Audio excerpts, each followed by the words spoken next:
There is a new wind blowing across America. While President Obama of the United States had stood for change, it is President Trump who is out to change everything. Because America has to come first. The Trump with Donald at its head and Mike as VP are out to prove that there is America above all else. So to all Americans in every city, near and far, small and large, from mountain to mountain, from ocean to ocean, hear these words: you will never be ignored again. Together, we will make America strong again. We will make America wealthy again. We will make America proud again. We will make America safe again. And yes, together, we will make America great again. Thank you, God bless you, and God bless America.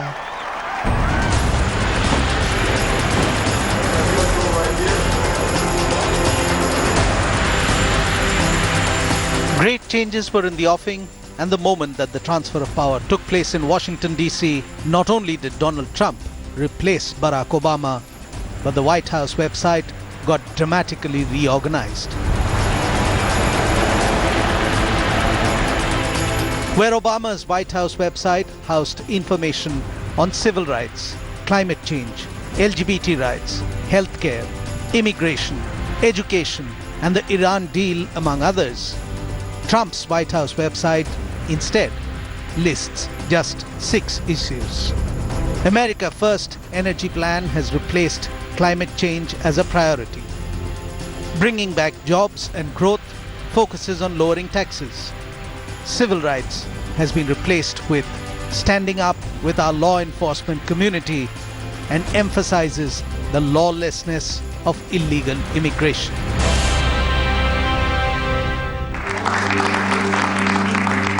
The day after Donald went to White House, more than 1 million people went out of their way to register their displeasure at him being there.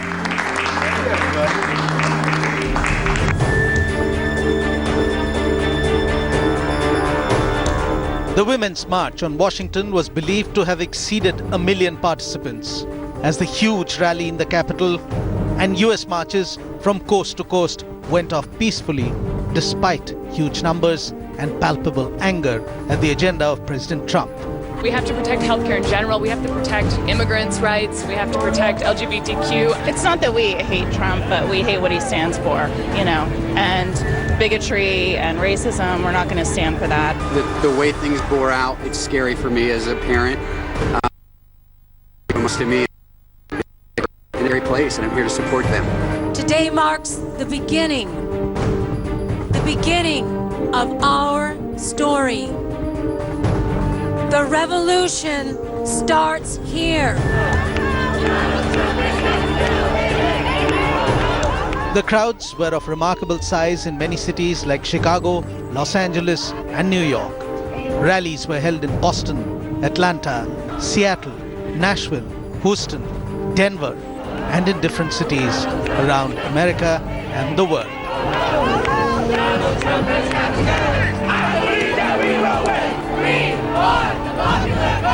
Rattled by the huge demonstrations, some of the first public relations exercise that the Trump administration undertook was to falsely pass off the demonstrations as being smaller in size than the crowd attending Trump's inauguration ceremony. Trump's press secretary, Sean Spicer, used his first White House briefing to shout at journalists about deliberately false reporting on Trump's inauguration, declaring, "We are going to hold the press accountable." There's been a lot of talk in the media about the responsibility to hold Donald Trump accountable. And I'm here to tell you that it goes 2 ways. We're going to hold the press accountable as well. So that is how it all began for Donald and Mickey at the White House. But despite the women and their supporters showing their disdain, there is no doubting that Trump hit the ground running. He lost no time in living up to his election rhetoric. One after another, executive orders began to be issued to implement his policies. Presidents in the running say a lot of things, but when a president gets made, he becomes sober responsible, and humble. But then no Trump got made a president before Donald won the adequate number of American hearts to pitch him into White House. Thank you.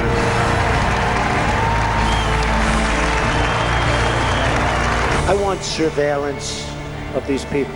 I want surveillance if we have to. ISIS is making a tremendous amount of money because they have certain oil camps, right? They have certain areas of oil that they took away. They have some in Syria, some in Iraq.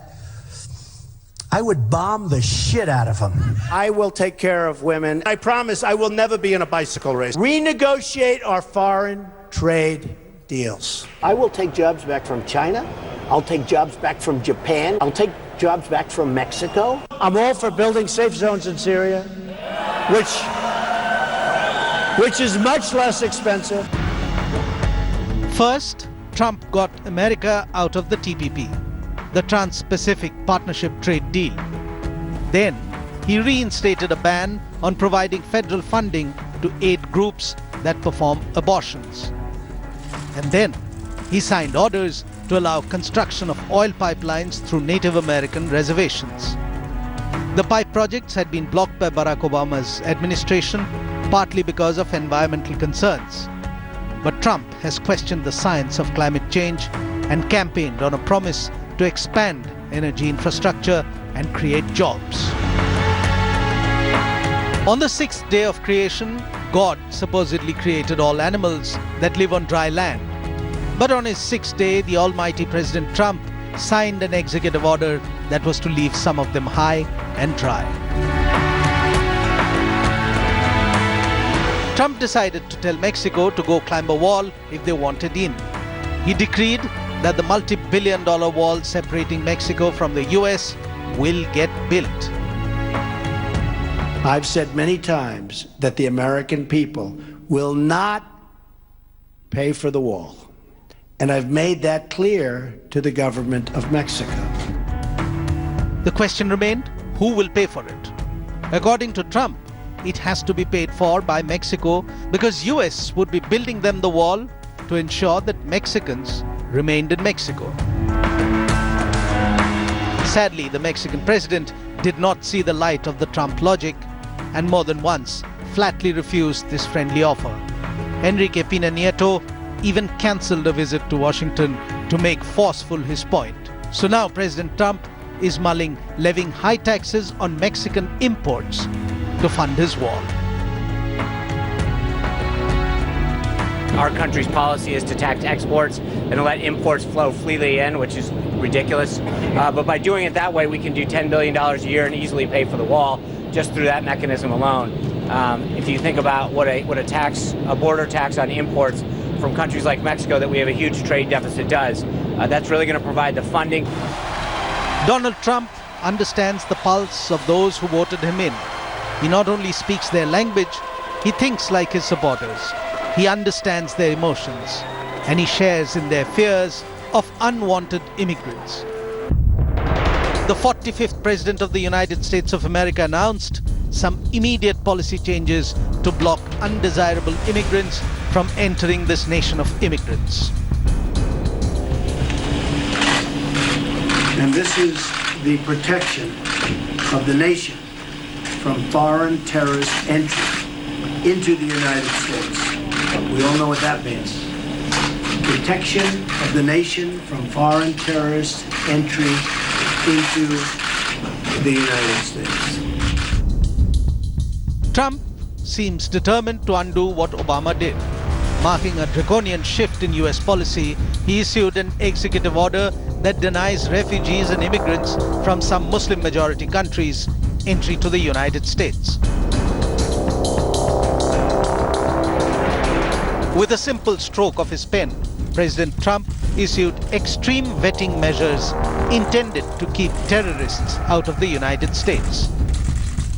This is not the way to best protect the US or any other country in relation to the serious concerns that exist about possibilities of terrorist infiltration, but I don't think this is the effective way to do so, and I think that these measures should be removed sooner rather than later. That was the appeal I made. The details of the ban are more severe than expected putting in place a 90-day block on entry to the US from citizens from Iran, Iraq, Syria, Yemen, Sudan, Libya, and Somalia. It also suspended entry of all refugees to the US for a period of 120 days and terminated indefinitely all refugee admissions from Syria. It also capped the total number of refugees entering the US in 2017 to 50,000, less than half the previous year's number of 1,17,000. This is not a travel ban. This is a temporary pause that allows us to better review the existing refugee and visa vetting system. Departmental leadership to implement the President's executive orders professionally, humanely, and in accordance with the law. Well, right now what it does is effectively cut off another possible avenue for people to flee some of the most violent conflicts we're seeing today, particularly Syrians who've been indefinitely blocked from accessing the United States through the refugee resettlement program.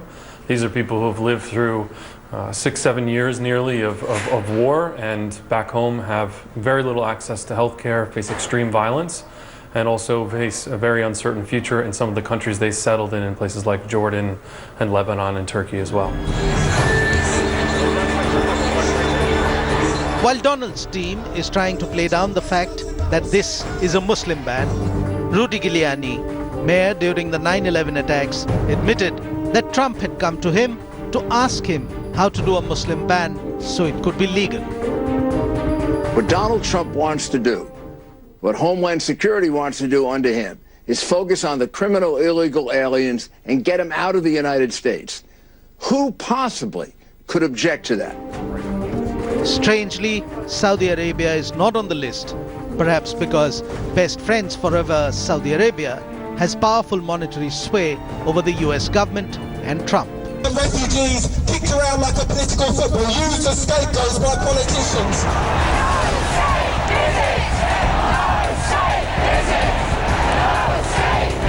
There was more drama to follow on what has been dubbed as the Muslim ban by President Donald Trump.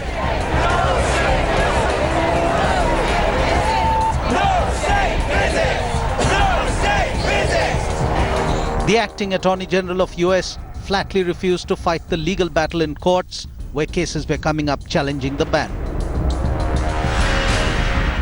But this is one president of the United States of America who in his first fortnight left no doubt among the public's minds that his words meant action.